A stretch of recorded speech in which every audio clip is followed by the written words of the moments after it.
नमस्कार, मैं हूं अंजना माथुर। स्वागत है आपका मरुधर हिंद 24 न्यूज़ पर।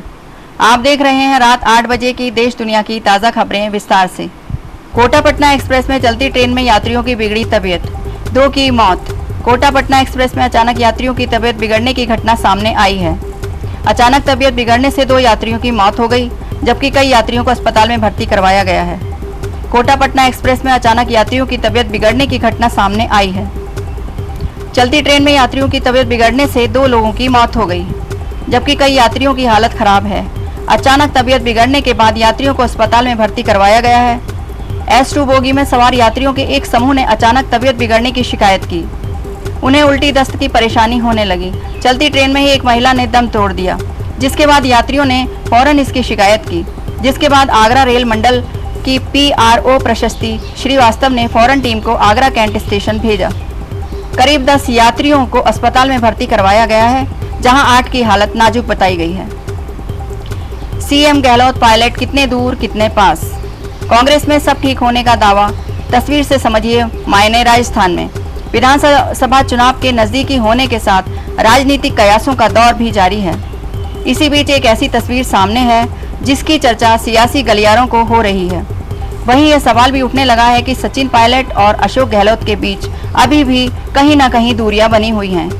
गहलोत और सचिन पायलट के बीच क्या सब ठीक हो चुका है? दिल्ली में आलाकमान की कोशिश सफल साबित हुई या नहीं? इसी बीच राजस्थान में इलेक्शन कमेटी की पहली बैठक की तस्वीर सामने आई है, जो शायद ये कह रही है कि थोड़े हैं, थोड़े की जरूरत है। यानी अभी भी पायलट और गहलोत के बीच सब कुछ ठीक नहीं हुआ है। बैठक को लेकर जो तस्वीरें सामने आई हैं, वह तो यही कहानी बयां कर रही है। वसुंधरा राजे का तीसरी बार मुख्यमंत्री बनने का सपना। राजस्थान की राजनीति में मैडम का कितना रुतबा कायम। भारतीय जनता पार्टी की उपाध्यक्ष वसुंधरा राजे एक लोकप्रिय नेता हैं। वह राजस्थान में पहली महिला मुख्यमंत्री बनी और प्रदेश में बहुमत सरकार बनाने में सफल रही। राजपूत, जाट, गुर्जर तीनों जातियों में राजे की अच्छी पकड़ है। उनका नाम अभी भी मुख्यमंत्री पद के योग्य उम्मीदवारों में शामिल है। राजस्थान में भाजपा की राजनीति वसुंधरा राजे के इर्द गिर्द है। सब जानते हैं कि उन्हें नाराज करना पार्टी के लिए घातक साबित हो सकता है, क्योंकि राजे पार्टी के सबसे लोकप्रिय चेहरे के रूप में विख्यात हैं। हरियाणा के नूह का लाल लद्दाख में हुआ शहीद। सोमवार को संगेल गांव पहुंचेगा शव। लद्दाख क्षेत्र में सेना का ट्रक नदी में गिर गया।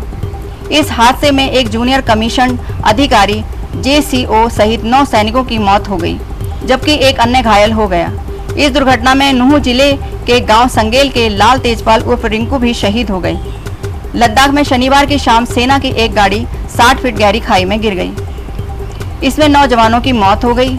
सेना के काफिले में 5 गाड़ियां शामिल थीं। इसमें 34 जवान सवार थे। इस दुर्घटना में नूह जिले के गांव संगेल के लाल तेजपाल उर्फ रिंकू भी शहीद हो गए। शनिवार देर रात परिजनों को तेजपाल की शहादत की खबर लगने से पूरे गांव में शोक की लहर फैल गई। तेजपाल 311 आर्टिलरी में तैनात थे। डेंगू के डंक से सावधान। दिल्ली में तेजी से बढ़ रहा खतरा। अस्पतालों में भर्ती करने की आ रही नौबत। अगर आप दिल्ली NCR में रहते हैं तो सावधान हो जाइए। इन दिनों दिल्ली में तेजी से डेंगू फैल रहा है। राजधानी के अस्पतालों में अचानक से डेंगू के मरीजों की संख्या बढ़ गई है। डॉक्टरों का कहना है कि करीब 25% मरीजों की हालत को देखते हुए उन्हें भर्ती करवाना पड़ रहा है। बारिश के मौसम में डेंगू का खतरा बढ़ना भले ही आम बात हो, लेकिन इस साल हालात कुछ अलग हैं। राजधानी दिल्ली में इन दिनों बहुत तेजी से डेंगू के मरीज बढ़ रहे हैं। चिंता की बात यह है कि डेंगू के कई मरीजों की हालत खराब होने की वजह से उन्हें अस्पताल में भर्ती करना पड़ रहा है। राजधानी के सरकारी और प्राइवेट अस्पतालों में डेंगू के मरीजों की संख्या अब तेजी से बढ़ने लगी है। आलम यह है कि 25% मरीजों को अस्पताल में भर्ती करना पड़ रहा है। डॉक्टरों का कहना है कि इसमें बच्चे, युवा और बुजुर्ग हैं। हालांकि मरीजों की हालत गंभीर नहीं है, लेकिन डेंगू से बचाव बेहद जरूरी है। दिल्ली पुलिस इंस्पेक्टर ने DCP पर लगाया रिश्वत मांगने का आरोप। दिल्ली पुलिस के एक इंस्पेक्टर ने आरोप लगाया है कि एक DCP और एक सब इंस्पेक्टर ने उसे प्रमोशन, बकाया और वेतन वृद्धि के बदले कथित तौर पर 5 लाख रुपए की रिश्वत देने के लिए मजबूर किया। DCP और एक जूनियर अधिकारी पर ये गंभीर आरोप लगाने वाले दिल्ली पुलिस इंस्पेक्टर अजय गुप्ता फिलहाल 5वीं बटालियन में तैनात हैं। इंस्पेक्टर अजय गुप्ता द्वारा शिकायत दर्ज करने से पहले डीसीपी ने उनके खिलाफ एक विभागीय जांच डीई का आदेश दिया। हालांकि गुप्ता ने दावा किया है कि रिश्वत देने से इनकार करने के बाद डीई शुरू की गई। 8 अगस्त को गृह मंत्रालय, उपराज्यपाल, लोकायुक्त और दिल्ली पुलिस आयुक्त संजय अरोड़ा सहित कई संबंधित अधिकारियों के पास दायर की गई अपनी शिकायत में गुप्ता ने आरोप लगाया कि उन्हें कृष्णा मीना 5वीं बटालियन डीएपी के डीसीपी और एएसआई राजीव नायर ने 5 लाख रुपए की रिश्वत देने के लिए मजबूर किया। दिल्ली के अस्पताल से नाइजीरियाई नागरिक फरार, केस दर्ज।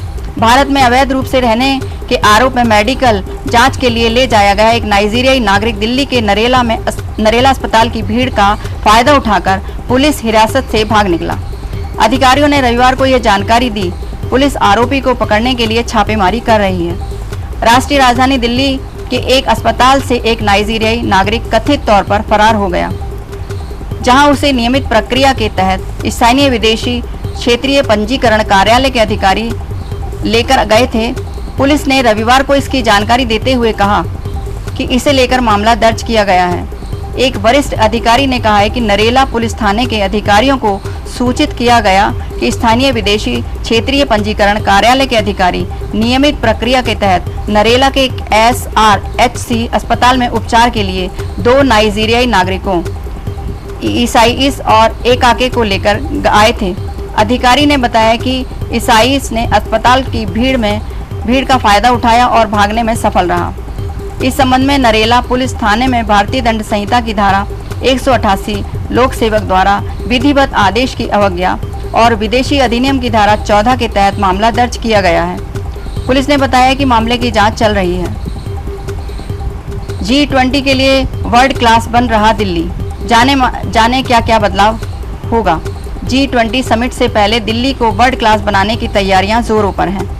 मानसून के इस सीजन में मौसम विभाग के साथ मिलकर जिला प्रशासन भी अपनी तैयारियों में जुटा हुआ है। इन तैयारियों के तहत अर्ली वार्निंग सिस्टम को काफ़ी अहम माना जा रहा है। मौसम विभाग के तमाम अपडेट लेकर उस दौरान बारिश से निपटने के इंतजाम भी किए जा रहे हैं। साथ ही सम्मेलन के मुख्य आयोजन से पहले धौला कुआं को जाम मुक्त करने की तैयारी शुरू हो गई है। सरदार पटेल मार्ग से एयरपोर्ट जाने वाले कैरिज वे पर लगने वाले ट्रैफिक जाम को खत्म करने के लिए बस स्टैंड पर अतिरिक्त बस लेन बनाने का काम शुरू कर दिया गया है। LG ने एजेंसियों को निर्देश दिए हैं कि विदेशी अतिथियों के आने से पहले सभी कामों को पूरा कर लिया जाए।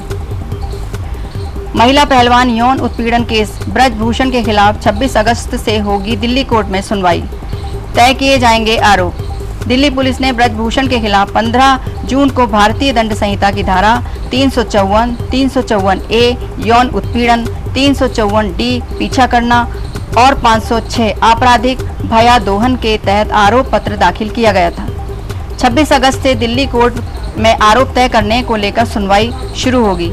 भारतीय कुश्ती महासंघ के पूर्व प्रमुख और भाजपा सांसद ब्रजभूषण शरण सिंह के खिलाफ महिला पहलवानों द्वारा दर्ज कथित यौन उत्पीड़न मामले में आरोप तय किए जाने के संबंध में दिल्ली की एक अदालत में 26 अगस्त से सुनवाई होगी। मामले में सुनवाई शनिवार को होनी थी, लेकिन न्यायाधीश के अवकाश होने के कारण यह 1 सप्ताह के लिए स्थगित कर दी गई। खतरनाक मच्छरों से बचाव के लिए MCD का बड़ा कदम। शैली ओबरॉय ने मॉस्किटो टर्मिनेटर ट्रेन को दिखाई हरी झंडी। जल जमाव और बाढ़ जैसे हालातों के बाद इस बार डेंगू मलेरिया फैलने का राजधानी दिल्ली पर अधिक खतरा मंडरा रहा है। अब तक जुलाई और अगस्त के महीने में बीते सालों की तुलना में डेंगू मरीजों के आने की संख्या भी रिकॉर्ड स्तर पर रही है। इसी को देखते हुए डेंगू मलेरिया चिकनगुनिया से बचाव के लिए दिल्ली सरकार के साथ साथ दिल्ली MCD द्वारा भी युद्ध स्तर पर प्रयास जारी है। अब दिल्ली MCD की तरफ से राजधानी के रेलवे पटरियों के आसपास के क्षेत्रों को डेंगू मलेरिया से बचाव के लिए ट्रेन के माध्यम से एंटी लार्वा का छिड़काव किया जाएगा। आप देश दुनिया की ताज़ा खबरें देखने के लिए हमारी वेबसाइट www.marudharhind.com को भी लॉगिन कर सकते हैं। आप हमें फेसबुक, इंस्टाग्राम पर भी फॉलो कर सकते हैं। धन्यवाद।